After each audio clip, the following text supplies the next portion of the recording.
Hello and welcome to Mr. V's history session.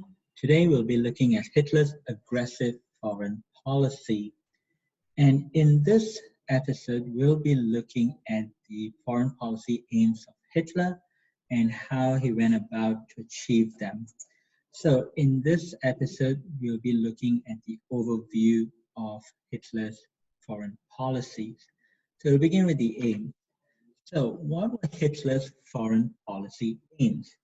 Now, his aims was originally set out in his book called The Mein Kampf. In English, it's called My Struggle. So when we look at aims of a person, we always ask, what do they want? Now, when we look at what they want, so we need to figure out what was the motivation behind these wants. And you can really see the attitude of the person based on what the person wants.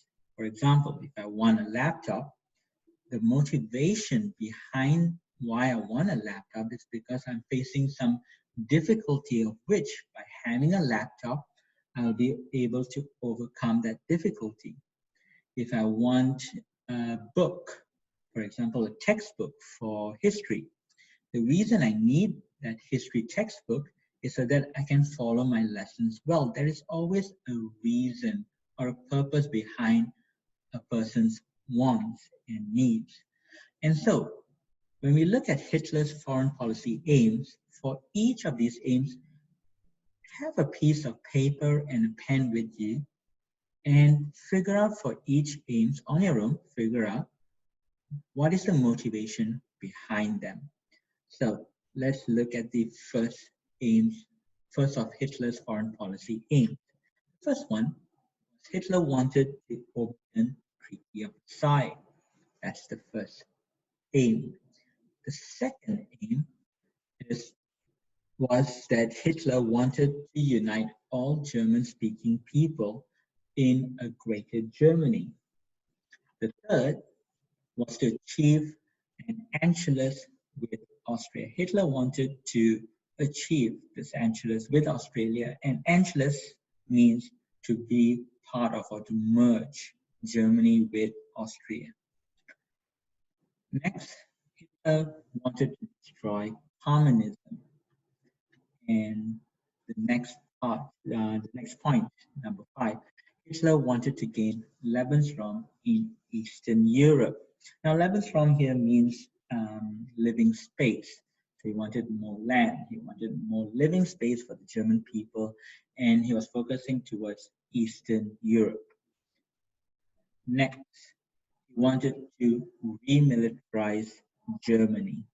So from here, you can see that Germany at the time was shackled by the Treaty of Versailles.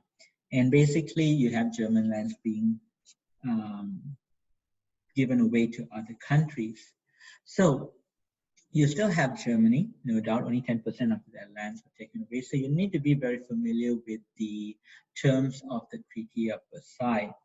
And also in the Treaty of Versailles, you can see, first of all, that 10% of European German lands were given away. That's one. Second is that Germany can never merge with Austria.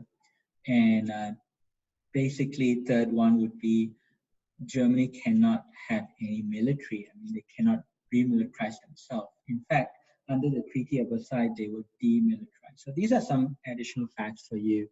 But to the question, what were Hitler's foreign policy aims? These are the 6 things he wanted. In a 4-mark question, they asked in your IGCSE, what were Hitler's foreign policy aims? Always remember just to give 4 aims. And you can choose any 4 out of these 6. One more time, what did he want? He wanted to overturn the Treaty of Versailles. He wanted to unite all German-speaking people in a greater Germany. Third, he wanted to achieve Anschluss with Austria. Fourth, he wanted to destroy communism. Fifth, he wanted to gain Lebensraum in Eastern Europe.